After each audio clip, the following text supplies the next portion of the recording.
Muy buenas noches y bienvenidos a Signo Pesos, la economía al alcance de su pantalla. Estos son los temas claves de hoy.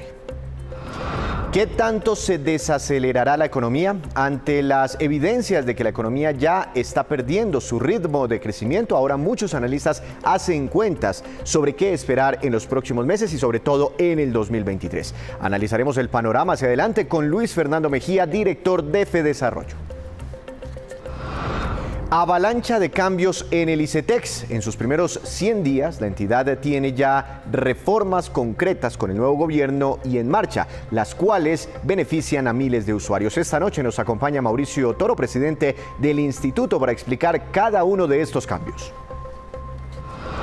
Acuerdos comerciales con Perú. El Ministerio de Comercio, a través de su ministro Germán Umaña, reveló que se alcanzó un arreglo con el vecino país para zanjar diferencias jurídicas que había y que estaban afectando temas comerciales en productos muy relevantes como el arroz. Les contamos todos los detalles en minutos.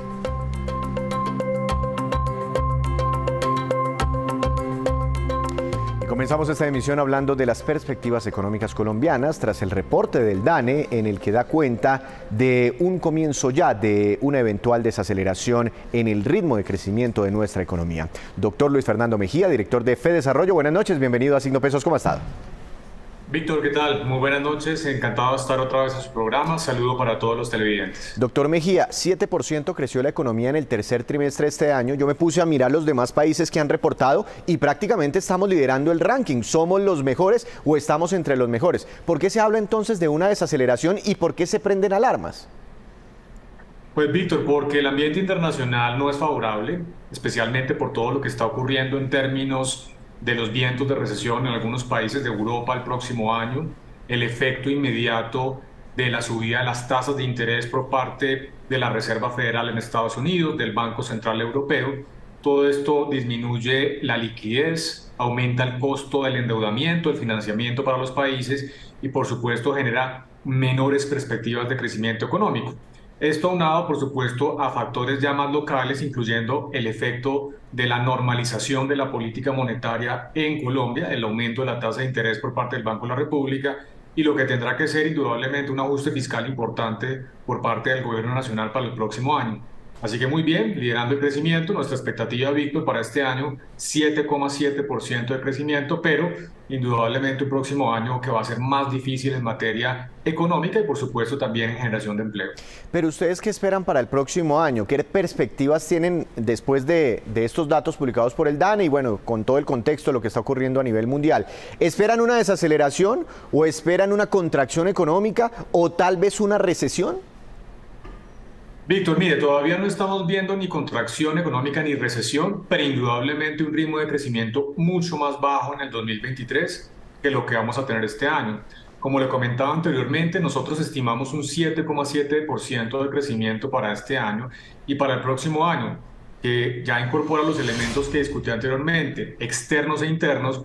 Seguramente el crecimiento estará por debajo del 2%. Estimamos nosotros en particular 1,5% de crecimiento, todavía por encima de lo que hablaba el Banco de la República, que está por el 0,5%, pero indudablemente ya sea 0,5%, 1 o 1,5%, que es nuestra expectativa, sustancialmente por debajo del 7,7% que vamos a tener este año.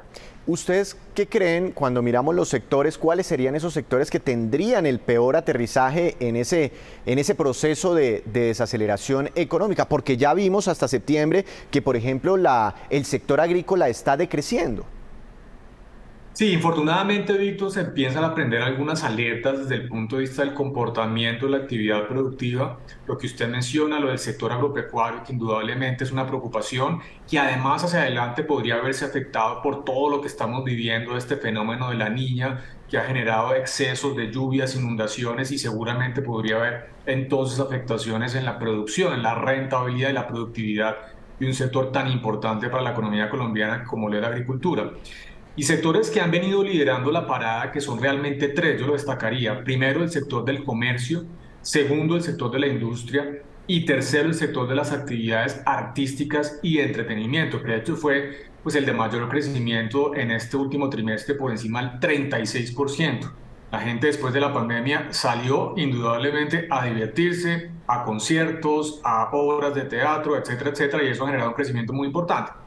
Sin embargo, estos altos crecimientos son insostenibles en el tiempo. Seguramente ya el próximo año vamos a ver que va a haber una desaceleración generalizada de los diferentes sectores, preocupaciones de nuevo con el sector agro, pero muy seguramente estos tres sectores que han mandado la parada van a tener cifras de crecimiento muy inferiores a las que estamos viendo actualmente. No, pues ya vio usted cómo se vendieron las boletas para el concierto de Bad Bunny en Colombia, como pan caliente. Ahora, doctor Mejía, listo, así vamos, pero hay factores que también pueden influir y que han, digamos, resultados sorpresivos en los últimos días, como el comportamiento del dólar. Había corregido durante las últimas jornadas, pero hoy se volvió a trepar más de 120 pesos por momentos y se acerca otra vez a los 5.000 pesos. Cuando arrancamos el año estaba por ahí por los 4.000 pesos. El hecho de que el dólar como que no se quiera despegar de los 4.900, 5.000 pesos, ¿eso podría generar algún freno adicional para la economía? Pues mire, el impacto del aumento del dólar indudablemente está. Hay diferentes canales. Uno primero relacionado con el aumento en el costo de la deuda en dólares que tiene no solamente el gobierno nacional, sino también muchas empresas medianas y grandes del país que también tienen créditos en el exterior.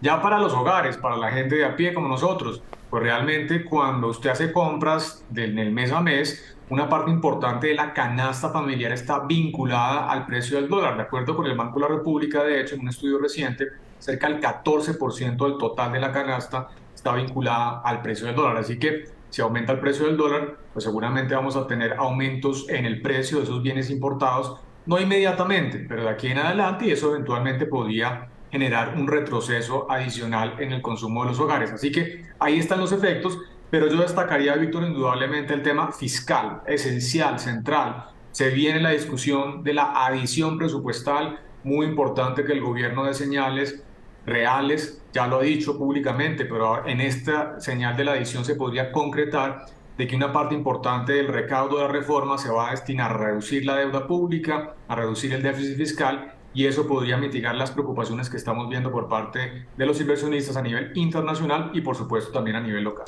Pues doctor Mejía, aquí en Noticias Caracol hace unos días el ministro de Hacienda había dicho que él cree que todo el recaudo nuevo de la reforma tributaria se puede utilizar en gasto social y no iría, en un principio, no iría a atender la deuda y el déficit fiscal. De hecho, hoy hubo un pronunciamiento también de Fitch Ratings diciendo que es posible que no se aumente el déficit con la reforma y con lo que está pasando, pero tampoco ven que haya una reducción importante porque se utilizarían esos recursos en gasto social. Y esa es mi pregunta sobre la reforma tributaria y sobre estos nuevos ingresos. ¿Cree usted que esta reforma, porque usted hizo esta mañana en un evento una crítica hacia la reforma tributaria y dijo más o menos que se le fue la mano al gobierno y al Congreso con esta reforma? ¿Cree usted que esto contribuirá con el crecimiento económico, como dice el ministro Campo, porque generará más consumo, o esto le restará actividad o crecimiento a la economía?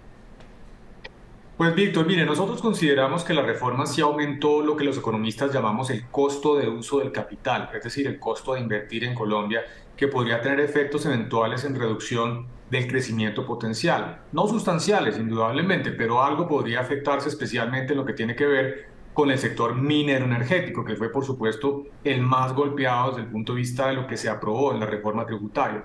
Ahora bien, volviendo al punto de la discusión del gasto, mire, yo considero que es muy importante que el gobierno dé una señal de que una parte de la reforma se va a utilizar para reducir la deuda pública. ¿Y por qué? Porque no hay que olvidar que cerca de la mitad del recaudo tributario de esta reforma proviene justamente del sector minero energético, que hoy está viviendo un boom asociado a altos precios del petróleo. En la medida en que esos precios caigan en el tiempo, los ingresos de la reforma también van a caer. Entonces, creo que es peligroso eventualmente subir el gasto en 20 billones de pesos cuando los ingresos que tiene esta reforma no todos son permanentes. Una parte muy importante proviene justamente del ciclo de precios de los commodities. Por eso, los inversionistas mirarán con mucho cuidado cuál va a ser el anuncio que hará el gobierno con base en esa decisión presupuestal para el próximo año. Es decir, doctor Mejía, y yo creo que usted me está llevando hacia un tema que es bastante interesante, la forma en que se va a gastar la reforma tributaria. ¿Usted cree que si toda la plata se invierte en gasto social, que digamos de un lado es loable, ¿no? Porque hay muchas personas que todavía necesitan ayudas, si toda esa reforma se invierte en gasto público como pareciera ser, ¿sería un mensaje negativo para los mercados? Pues no sería un mensaje bueno porque, por un lado, el gobierno actúa de manera responsable porque dice yo quiero aumentar el gasto social, esa fue la plataforma política con la cual se eligió el gobierno nacional y de manera responsable lo que dice es voy a buscar los recursos para financiar ese gasto. Eso está muy bien. El problema actual, Víctor, es que el gobierno recibió un problema fiscal bastante delicado, en donde este sería el tercer año consecutivo en donde el país, el gobierno nacional, tiene un déficit superior al 7% del Producto Interno Bruto, un costo de la deuda que ya anda por el 14% cuando hace 2 años nos financiábamos como país a tasas del 6%. Entonces, el gobierno recibe un problema fiscal que no es menor, actúa de manera responsable diciendo quiero aumentar el gasto, voy a buscar los ingresos, pero no le mejora una posición fiscal que ya venía debilitada. No hay que olvidar que por eso justamente Colombia perdió el grado de inversión el año anterior. Una última pregunta, y a eso se refería Fitch Ratings hoy. Una última pregunta, ya pensando en el 2023, el gobierno desde ya, hoy mismo, anunció, digamos, las bases de su reforma pensional. Nos metemos ya en otro cuento, en otra reforma, la pensional. Y básicamente habla de los 3 pilares muy parecidos a los que mencionó el presidente Petro cuando era candidato durante la campaña. Uno solidario, para que las personas que no pueden pensionarse tengan algún ingreso. El segundo, para pasar a todos los que tienen ingresos por debajo de 4 millones de pesos obligatoriamente a Colpensiones. Y por encima de 4 millones de pesos un tercer pilar para los que quieran seguir aportando en los fondos privados. ¿Cómo ve usted inicialmente estas bases? Pues mire, yo creo que estamos de acuerdo con el gobierno en la necesidad de una reforma que amplíe la cobertura. Nos gusta el sistema de pilares para eliminar lo que es un régimen de competencia como el que tenemos actualmente, que es inequitativo, le funciona a algunas personas, a otras no. Pero hay que tener cuidado con los detalles. En esta propuesta que ha planteado inicialmente el Ministerio de Trabajo, hay elementos para revisar hacia adelante. Creo que es un mensaje importante también desde el punto de vista fiscal. No decir que se van a utilizar los recursos pensionales actuales para financiar gasto corriente. Eso en la práctica equivale a mayor gasto del gobierno nacional y eso puede generar también nerviosismo frente a los inversionistas locales e internacionales con respecto a la sostenibilidad de las finanzas públicas. También es muy importante limitar ese pilar público, porque de alguna manera, si no se cambian las condiciones, esto lo que generará, Víctor, es un aumento del pasivo pensional, del pasivo contingente en cabeza del gobierno nacional, que en esta situación fiscal, por supuesto, sería complicado. Entonces, vale la pena, con base en estas primeras puntadas, continuar discutiendo no solamente los impactos en materia pensional, sino especialmente en materia fiscal, porque ratifico, la situación fiscal del país sigue siendo todavía bastante débil. Reforma que sería presentada en abril del próximo año, pero ya nos ponemos a hablar sobre ese tema a propósito de unos pronunciamientos del gobierno nacional. Doctor Mejía, muchas gracias, feliz noche. A ustedes por la invitación, como siempre, una feliz noche para todos. Gracias. Así está viendo la economía Fedesarrollo, así están viendo el balance fiscal también de nuestro país. Ahora nos vamos con esta que es la cifra económica del día, es bastante grande, 54,6 billones de pesos y corresponde al monto de dinero que invirtieron los colombianos en compras de viviendas nuevas. Esto en el periodo que va de noviembre del año pasado hasta octubre de este año. Según Camacol, en estos 12 meses se comercializaron en Colombia 246.000 unidades nuevas de viviendas. El 71% fueron viviendas de han venido haciendo bastantes anuncios claves en la transformación de los servicios de esta entidad crediticia, que es fundamental para el acceso a la formación universitaria de miles de jóvenes colombianos. Para entender bien los pormenores de estos cambios, quiero saludar precisamente al presidente del ICETEX, doctor Mauricio Toro, quien nos acompaña esta noche en Signo Pesos. Doctor Toro, bienvenido. Gracias por estar aquí. Un saludo muy especial, gracias por invitarme al programa para conversar sobre este anuncio que es muy importante para los jóvenes y sus familias. Doctor Toro, uno de los tantos anuncios que ha hecho el ICETEX tiene que ver con la tasa de interés cero. La verdad ha generado muchas reacciones. ¿Por qué no nos explica en qué consiste? Bien, esto es una muy buena noticia y esto se logra gracias al esfuerzo que hace el gobierno del presidente Gustavo Petro de socializar estos créditos y humanizar la entidad, que es el proceso de transformación en el que hemos arrancado un cambio maravilloso. Y parte de esa humanización para lograr créditos más sociales tiene que ver con la reducción de la tasa de interés y la capitalización que se estaba dando en esos créditos durante la época de estudios. Para poner un contexto, hoy Antes de esto, es decir, actualmente los jóvenes que asumen un crédito con el ICETEX están pagando una tasa de interés del IPC más el 7%, más el 9% o más el 12%. Eso depende de las condiciones del joven y de otros elementos que se calculan para llegar allí. Esto con un IPC del 12% pues se está volviendo supremamente difícil de pagar para esos jóvenes que van a entrar a la universidad y van a sacar créditos de corto o mediano plazo. Se encuentran con esto y dicen, oiga, esto es supremamente costoso. O para aquellos que están pidiendo un desembolso, es decir, aquellos que están en la mitad de la carrera y piden nuevos desembolsos. Así que con este esfuerzo que se hace, gracias al gobierno, gracias al Congreso y a las universidades privadas que están poniendo parte, digamos, como parte de su corresponsabilidad en un esfuerzo, pues se va a subsidiar por parte de esas universidades esa tasa de interés y por lo tanto durante la época de estudios vamos a tener para esos nuevos créditos, esto no es para atrás, esto es para los nuevos créditos, pues una tasa de interés del 0%, solamente el IPC, que es el valor del dinero en el tiempo, que es el índice de precios al consumidor. Así que es una muy buena noticia porque esto va a desahogar a aquellos jóvenes que empiezan a estudiar y que de un momento a otro durante la época de estudios ven cómo ese crédito empieza a crecer y a crecer y a crecer, siguen estudiando, no se han graduado, no han tenido trabajo y cuando se gradúan pues van y miran el saldo y dicen, pero ¿cómo así? Yo pedí tanto y ¿por qué ahora debo tantísimo? Porque durante la época de estudios se acumularon esos intereses que hoy pues esa situación no va a ocurrir durante esa época de estudios. Ah, pero entonces no es que no haya tasa de interés, sino que solo se cobrará el IPC. De todas formas, pues no sé cómo llamarlo, simplemente es cobrar la inflación causada.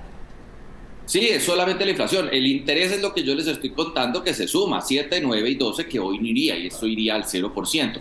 Claro, el IPC es el valor del dinero del tiempo. Si se quiere ver como un interés, pues se puede ver de esa manera, pero hoy la noticia importante es que no vamos a tener un interés que se sumaba a ello. Es decir, hoy vamos a tener el valor del dinero en el tiempo, que es lo que finalmente tiene que pagar el joven, que es lo que pidió prestado, valorado en el tiempo, pero no cargado con un interés tan brutal como el 12%, el 7 o el 9 para esos nuevos desembolsos. No es retroactivo, no va para atrás, sino para cerrar un poco la llave de lo que venía ocurriendo de unos créditos supremamente costosos y onerosos. Y es una noticia maravillosa porque de esa manera el joven no va a ver cómo crece desproporcionadamente ese crédito que de otra manera pues sí lo estaría viendo. Claro, doctor Toro, es que imagínese usted con inflación del 12 más un interés también del 12%, en total estaría pagando el 24% solo en intereses, ¿verdad? De acuerdo, eso sería un absurdo, es inhumano que un joven tenga que enfrentarse a eso y por eso pasamos a una tasa cero de interés solamente el IPC. Ahora hay que entender que las proyecciones del IPC que van a llegar al 12%, que seguramente el año entrante se mantengan en unos niveles elevados, pero vuelva y baje y vuelva a normalizarse posterior a esa agitación mundial a un 4%, que es lo que se ha venido manejando históricamente. Eso quiere decir que quedaríamos con unos créditos pues a un IPC, digamos, más normalizado, que es un crédito justo, que es lo que tienen que pagar los jóvenes y que así va a tener más buena noticia. Recuerden que son 5 años de estudio y pues esta turbulencia internacional esperamos no dure más de 1 año y medio, pero lo importante es que a hoy, aún así, con ese IPC, pues es un auxilio impresionante, porque si no, un joven pagando el 24% sería completamente inviable para las familias. Y esto lo que va a lograr es que los jóvenes puedan estudiar y no vayan a desertar frente a unos costos elevados que ya no vamos a tener, porque en esta humanización y en estas instrucciones que hemos recibido, pues estamos logrando precisamente eso, tener una tasa de interés decente. Pero eso que está diciendo usted es muy importante porque muchas personas están diciendo, no, pero ¿cuál es el chiste del ICETEX si de todas formas 12% es altísimo para pagar un crédito? Lo que usted me dice es que cuando baje el IPC o la inflación, digamos que en algún momento ojalá volvamos a las metas del Banco de la República, eso puede ocurrir durante los 5 años de estudio de un profesional en un pregrado. ¿Es posible que eso también se transfiera al crédito? Es decir, que también baje la tasa de interés. Esto hoy no tiene tasa de interés, recordemos que va al 0%, digamos, esa tasa adicional. Ahora, lo que es el IPC, pues claro, es variable, es decir, hoy vamos al 5, vamos a cerrar seguramente al 12, luego esperamos tenga una caída y durante el 2023 va a tener una caída y 2024 esperamos que vuelva y se normalice al 3, es decir, ese es el valor del tiempo, del dinero en ese tiempo, así que pues eso va a ser menos costoso para los jóvenes, porque hay que recordar que esto es para los nuevos que ingresan o los nuevos desembolsos, pero en en promedio pues dura 5 años la carrera. Serán unos meses turbulentos, pero luego pues bajará a unos niveles que va a permitirles tener, pues ya con ese 12% es una tasa, digamos, con 0% de interés apenas justa, pero lo que sí es que apenas baje ese IPC va a ser la ideal que nosotros estamos esperando, y es que no sea sino un IPC del 3,75, y lo cual sería pues muy beneficioso para todos. Pues ojalá entonces que nuestras autoridades logren controlar la inflación, porque así mismo se beneficiarán estos deudores. Ahora, ustedes hacen otro anuncio relacionado con condonaciones. ¿Eso en qué consiste, doctor Toro? Hoy voy a explicar algo que es muy importante. De 950.000 créditos aproximadamente que tiene el ICETEX, 550.000 de ellos son créditos condonables porque hacen parte de fondos en administración. Eso es decir, que una alcaldía, una gobernación, un ministerio crea con el ICETEX fondos para que muchos jóvenes que usualmente son víctimas del conflicto, negritudes, raizales, indígenas, población campesina, CISBEN 1, 2 y 3, hasta acá la categoría C4, puedan tener acceso a unos créditos que solamente traen el acta de grado después del grado, y ese se hace condonable al 50%, al 25% o al 100%. Entonces ahí estamos hablando de 550.000 de los 950.000 en total. Quedan 400.000 jóvenes. Esos 400.000 que no hacen parte de esos fondos en administración que son condonables tienen unos auxilios, 290.000 más o menos, de condonación del 25% o del 50% si son indígenas. Ahí estamos trabajando por conseguir los recursos para poderle cumplir a jóvenes que están esperando esa condonación parcial y que no se ha ejecutado. Esto viene de hace mucho tiempo atrás, esto no es ni siquiera el gobierno anterior, esto es una obligación constitucional de hace muchos años, donde si el joven acredita ser víctima del conflicto, negritudes, indígenas, raizales o esta población cisbenizada, va al ICETEX después de que se gradúa y dice, oiga, miren, yo hago parte de esta población y se les puede condonar hasta el 25% del total del crédito, o el 50% si son indígenas. Pues muchos estaban llegando y el ICETEX les estaba diciendo, venga, no hay plata, lo lamento, y es una obligación. Entonces hemos logrado encontrar el recurso que no quedó en la administración anterior para cumplir la meta de unas 10.000 condonaciones que se deberían dar durante 2022 y apenas se habían adelantado la mitad. Con esto vamos a garantizar el cumplimiento de una obligación de ley que hasta ahora pues estaba rezagada y atrasada, pero también estamos avanzando en la condonación de jóvenes que ya terminaron sus carreras, que hacen parte de esos fondos condonables, que trajeron el acta y no se les había hecho esa condonación y sentían esa deuda ahí encima y decían, pero a ver, yo ya terminé, estas eran las condiciones, ustedes lo tenían que hacer, y estamos avanzando en desatrasarnos de esa obligación. Y cierro con otra cosa, vienen unas que se anunciaron ya por parte de CISA junto con el ICETEX, que son más o menos 3.700 de personas que siniestraron su crédito hace muchísimos años, 10 años, 9 años, personas que son CISBEN 1 y 2, en su mayoría mujeres, que quedaron desempleados, no terminaron la carrera, quedaron con una deuda, están embargados, van a conseguir un trabajo y siguen embargados y los tiran a la informalidad y ya no van a pagar esa deuda porque pasaron 10 años, ya nosotros asumimos esa pérdida con mucho dolor, pero lo que hay que decir es, no los podemos seguir arrojando de por vida a la informalidad, de la pobreza. Allí se están condonando esas 3.700 deudas castigadas, pues para que puedan volver a su vida normal. Pero yo quiero cerrar con algo muy importante, y es que estamos hablando hoy también de un plan de incentivos y beneficios para esos buena paga, para esas personas que se han puesto la camiseta, que se quitan el pan de su boca, que es el 90% de los beneficiarios del ICETEX, para pagar su crédito, para poderle dar estímulos, auxilios de tasa y descuentos sobre pago anticipado. Eso estamos haciendo para poderles ayudar con la carga que han asumido y que no son beneficiarios, digamos, de este nuevo anuncio de tasa cero. Pues muy importantes todas estas ayudas, doctor Toro. Ya ha visto usted por ahí las marchas de muchos muchachos, inclusive de universidades privadas, por los incrementos que se vienen en los semestres, en los costos de los semestres. Muchas gracias y seguiremos muy pendientes de los nuevos anuncios del ICETEX. Gracias, doctor Toro. Gracias, un abrazo.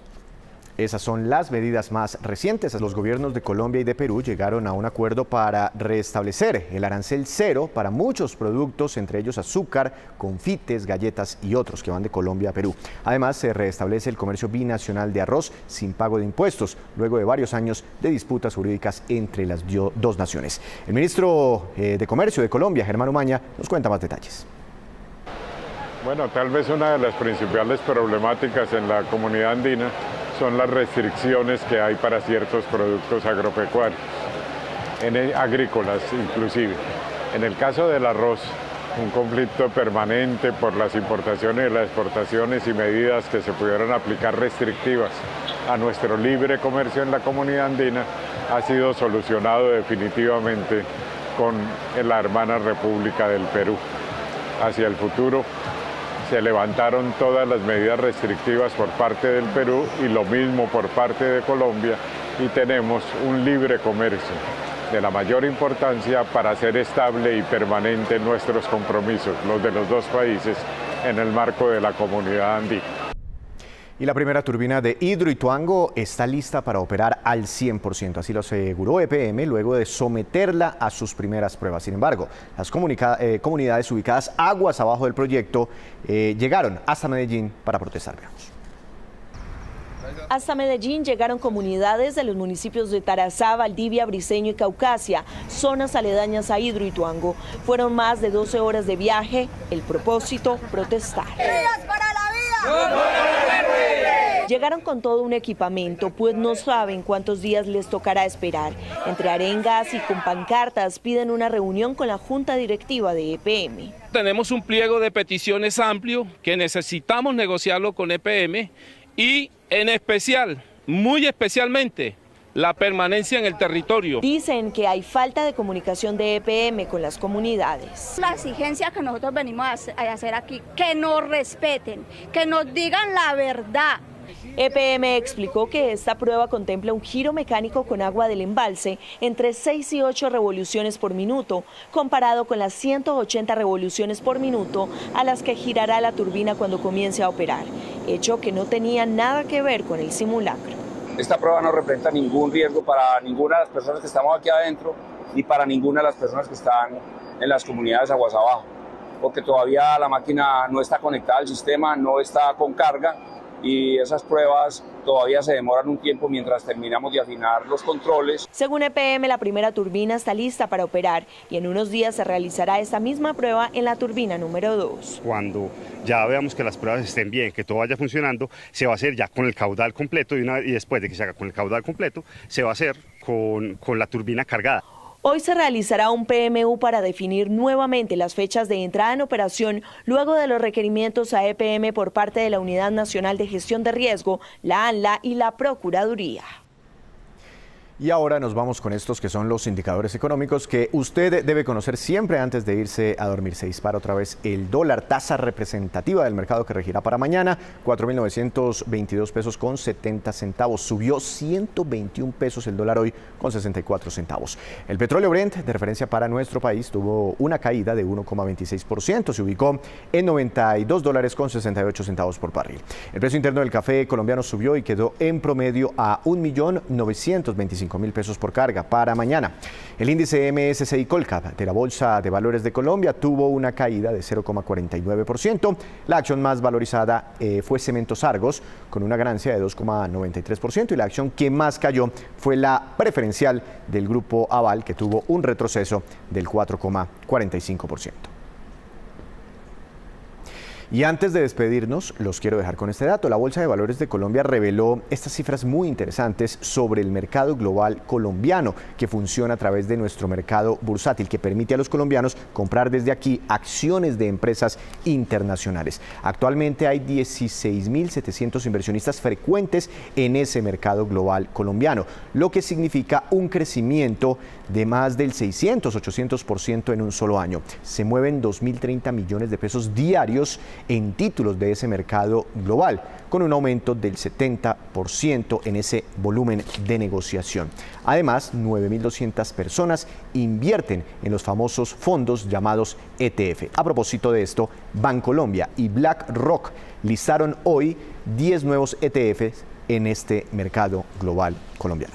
Así terminamos por hoy. Los esperamos mañana con una nueva emisión y con toda la información económica que usted necesita saber. Esto es Signo Pesos, la economía al alcance de su pantalla. Que tenga una feliz noche.